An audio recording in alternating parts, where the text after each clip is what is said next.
7 years into my marriage to one of the wealthiest men in the country, a private video of him and his first love suddenly surfaced on the internet. Even though I was heavily pregnant, he still insisted on divorcing me just to clear her name and give her unborn child a complete family. In my past life, I begged him not to leave, desperately trying to win him back, only to be met with his heartless abandonment, leaving me to swallow all the bitterness alone. But this time, I didn't hesitate for a moment. I readily signed the divorce papers, took half of his fortune, and went straight to the hospital.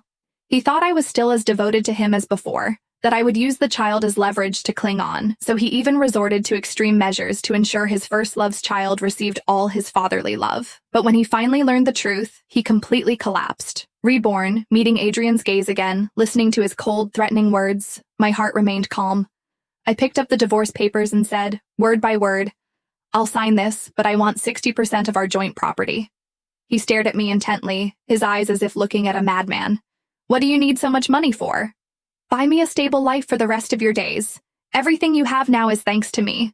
Why should I leave with nothing? Yvette retorted in a shrill voice. The company belongs to Adrian alone. You haven't contributed a single penny. Why should you take so much? I smirked coldly. Because I'm his lawfully wedded wife. Adrian was clearly impatient, and eager to appease Yvette beside him, he finally relented. Fine, 60% it is. But once you sign, there's no going back. He probably thought I'd beg him in tears like in my previous life. But to his surprise, I signed without batting an eye, and his face instantly darkened. On the way to City Hall, he had a black face the entire time. I couldn't care less about him. I was about to cut ties with him completely and live the new life I should have had long ago. A life of unbridled luxury. A single aristocrat's life where I could squander money. Honestly, I was incredibly excited, waiting for the departure.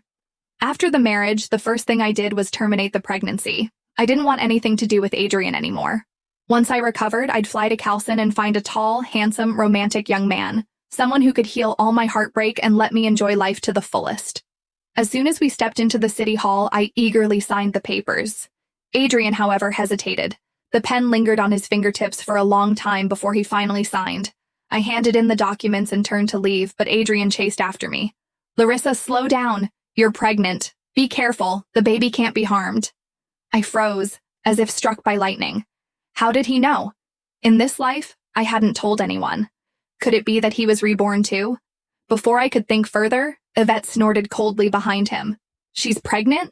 When did she get pregnant? I stared intently at Adrian. His expression was clearly flustered.